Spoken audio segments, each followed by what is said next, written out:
Tsunami bermakna tegesi sunan-sunan kudu iman. Sunan-sunan yang saya maksudkan ini adalah para pemimpin. Para pemimpin bangsa Indonesia, khususnya yang ada di wilayah Jawa. Yang jelas pemimpin-pemimpin ini jangan sampai congkak. Jangan merasa kurang. Apalagi kekurangan ini untuk memperkaya diri sendiri.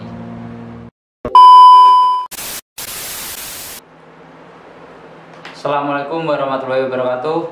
Salam Rahayu, sahabat cerita rakyat. Kali ini saya ingin berbagi cerita tentang terbelahnya Pulau Jawa. Menurut ramalan Prabu Jayabaya, yaitu raja di Kerajaan Kediri, yang menciptakan buku yang disebut Jongko Joyoboyo atau Jangka Jayabaya. Sahabat cerita rakyat, ada banyak sekali pro kontra dan versi, ada yang percaya, ada yang tidak, bahwa ramalan yang ditulis oleh Prabu Jayabaya ini dikait-kaitkan sebagai sekedar mitos, dikait-kaitkan juga sekedar cerita dongeng belaka, bahkan ada yang sangat-sangat tidak percaya. Bebas, itu setiap versi memiliki keinginan dan memiliki ego nafsunya masing-masing. Konon kitab Jangka Jayabaya ini ditulis dalam bentuk syair-syair yang tertulis dalam tulisan aksara Jawa. Namun tulisan ini sudah cukup menjadi lebih mudah bisa dipahami oleh kalangan masyarakat Jawa khususnya, karena tulisan ini telah digubah oleh Raden Ngabei Ronggowarsito. Yang saya yakini rata-rata yang beredar di masyarakat tentang ramalan Jangka Jayabaya ini berasal dan bersumber dari Raden Ngabei Ronggowarsito.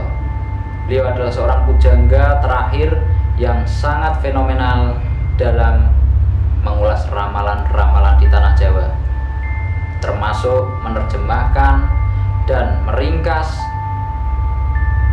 ramalan Jangka Jayabaya milik Prabu Jayabaya. Beberapa ramalan yang dimaksud di dalam Jangka Jayabaya ini salah satunya ada pasar kehilangan rame. Artinya pasar akan ditinggalkan dan pasar akan semakin sepi. Sepi ini persis yang kita alami saat ini, karena masyarakat sudah mulai berpindah ke e-commerce. Ada nilai positif, ada nilai negatifnya. Positifnya, di zaman yang serba digital ini banyak sekali orang-orang yang ingin serba instan, maka nafsunya terpenuhi. Orang-orang yang ingin menjauhi penipuan ataupun yang ingin menjauhi sistem tawar-menawar, maka masyarakat bisa memilih zaman ini, yaitu pasar mulai kehilangan rame. Lalu yang lainnya yaitu ramalan kali hilang keduni. Sudah banyak sekali di tanah Jawa ini. Kedung ini mirip dengan sendang ya, sahabat cerita rakyat. Silahkan dibuktikan di sekitar Anda, khususnya di wilayah Tuban, Bojonegoro dan sekitarnya. Sendang-sendang itu telah banyak yang mati, entah karena pohonnya ditebang atau alirannya diambil melalui pipa-pipa atau bahkan diuruk atau dikubur dengan bebatuan atau tanah yang memang sengaja dihilangkan tanpa mereka sadari. Itu telah dijelaskan oleh ramalan Jangka Jayabaya. Lalu pemimpin-pemimpin bangsa ini akan berperan sesama pemimpin dan tidak tahu malu. Silahkan dilihat sendiri apakah itu nyata atau tidak. Dibuktikan saja di media televisi banyak sekali terjadi hal-hal semacam itu, sahabat cerita rakyat. Konon dalam sebuah kitab yang saya miliki, yang itu merupakan karya yang berasal dari sumber Ki Ageng Ngabei Ronggowarsito, dijelaskan bahwa di setiap zaman yang ditulis dalam kitab Jangka Jayabaya ini, setiap zaman akan berisi 100 tahun. Dan di dalam kitab itu dijelaskan bangsa Tanah Jawa ini akan mengalami pergantian zaman sebanyak 7 kali, dan setiap zaman berusia 100 tahun. Salah satunya saat ini yang akan kita hadapi yaitu bergantinya zaman Kolosuroto. Akan berganti zaman apa? Saya sengaja tidak menyebutkan, sahabat cerita rakyat. Silahkan dipelajari dan dicari. Ini adalah akhir dari pergantian zaman Kolosuroto. Sudah banyak paranormal, para praktisi dunia gaib, dan para pencinta misteri Tanah Jawa di tahun 2021 kemarin dikait-kaitkan meletusnya Gunung Semeru ini berkaitan dengan ramalan Jangka Jayabaya, bahwa inilah yang akan saya bahas. Tanah Jawa akan terbelah menjadi 2, dan kiamat atau masyarakat yang meninggal akan semakin banyak. Percaya atau tidak, mari kita alami, mari kita nikmati, dan mari kita lihat, kita tadabburi bersama-sama. Sahabat cerita rakyat, terbelahnya Pulau Jawa ini bisa dikaitkan dengan adanya erupsi atau adanya gempa-gempa yang berasal dari Gunung Semeru, dan juga berkaitan dari Gunung Slamet. Kedua gunung ini akan saling meletus dan diikuti oleh gunung-gunung yang lainnya, khususnya di wilayah Jawa. Gunung-gunung ini akan menciptakan gempa-gempa yang sangat luar biasa. Dan di saat itulah gempa akan membawa amblesnya tanah yang ada di wilayah Jawa, khususnya yang berada di jalur lempeng Gunung Semeru dan Gunung Slamet. Sahabat cerita rakyat, jenengan semuanya, Anda bisa percaya atau tidak, itu hak Anda. Versi yang kedua, Pulau Jawa terbelah karena adanya penambangan yang luar biasa di wilayah Wadas. Wadas adalah titik kunci yang mana di bawahnya itu terdapat terowongan-terowongan air yang luar biasa yang terhubung dari pantai selatan ke pantai utara Jawa. Terowongan ini akan menciptakan keamblesan tanah yang didahului oleh penambangan yang luar biasa di wilayah Wadas. Hal ini bersumber dari salah satu paranormal yang ada di Indonesia.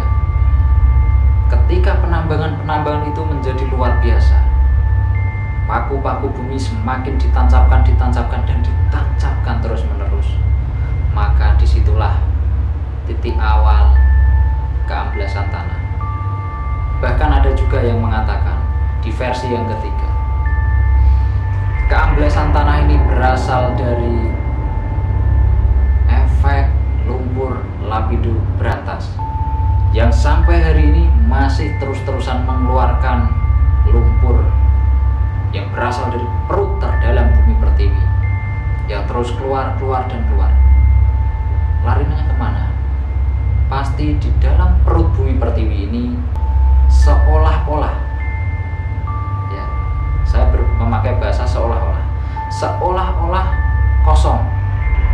Dan ketika terjadi gerakan-gerakan letusan Gunung Merapi, kekosongan ini akan terisi karena amblesnya tanah, dan itu diakibatkan oleh gerakan lempeng. Mungkin versi yang kedua terkait Wadas juga sama alasannya. Versi yang keempat, sahabat cerita rakyat, terbelahnya Pulau Jawa ini disebabkan karena tsunami besar yang berasal dari wilayah pantai selatan yang mengakibatkan air tumpah hingga ke pantai utara. Hal ini sangat fenomenal dan cukup misterius, karena saat ini sudah mulai banyak para peneliti geologi alam yang bercerita bahwa akan ada tsunami besar yang berasal dari pantai selatan. Bahkan ada yang mengatakan juga diprediksi juga berasal dari pantai utara. Pergeseran lempeng lagi-lagi sebabnya.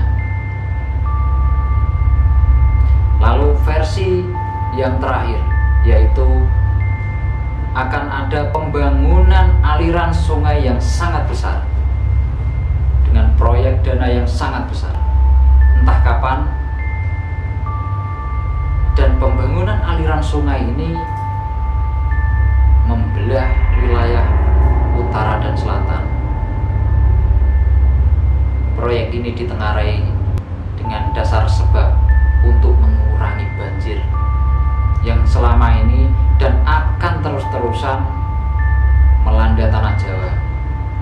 Intisari yang bisa dipetik dari wacana ini adalah antara tentang tsunami atau bencana air, yang kedua tentang amblas. Dua kata kunci ini harus kita resapi bersama-sama, sahabat cerita rakyat. Tsunami bermakna tegesi sunan-sunan kudu iman. Sunan-sunan yang saya maksudkan ini adalah para pemimpin bangsa Indonesia, khususnya yang ada di wilayah Jawa, baik sekelas kepala desa, kecamatan, sekelas bupati, sekelas gubernur, wali kota, bahkan DPR MPR sekalipun, dan yang lain sebagainya. Yang jelas pemimpin-pemimpin ini jangan sampai congkak, jangan merasa kurang, apalagi kekurangan ini untuk memperkaya diri sendiri, karena kecerobohan atas kekurangan Anda nantinya akan berimbas pada rusaknya alam atau ekosistem alam. Makanya tsunami ini saya artikan sebagai tegese sunan-sunan kudu iman. Lalu yang kedua, penerjemahan dari kata amblas. Saya ambil satu terjemah, yaitu tentang amblas wadas. Sama-sama memiliki akhiran as-as. Jika disambung bermakna asas. Asas itu suatu aturan, yaitu aturan tentang menjaga ekosistem alam. Bukan hanya pemimpin, semuanya saja, baik penambang pasir, penambang batu, pemburu liar, pembalak pohon, dan lain sebagainya. Tolong, boleh mengambil, tapi ingat, jangan berlebihan. Jangan berlebihan. Karena ketika Anda semuanya tidak berpegang teguh pada asas, yaitu aturan tentang alam, di mana alam itu butuh keseimbangan. Jika keseimbangan itu tidak ada, maka disitulah bencana akan tiba. Perlu diingat, dua dari semuanya ini adalah atas kehendak Allah Subhanahu wa Ta'ala, dan disebabkan oleh kita semuanya sebagai manusia yang naif dan terus merasa kurang. Terima kasih, semoga bermanfaat. Wassalamualaikum warahmatullahi wabarakatuh.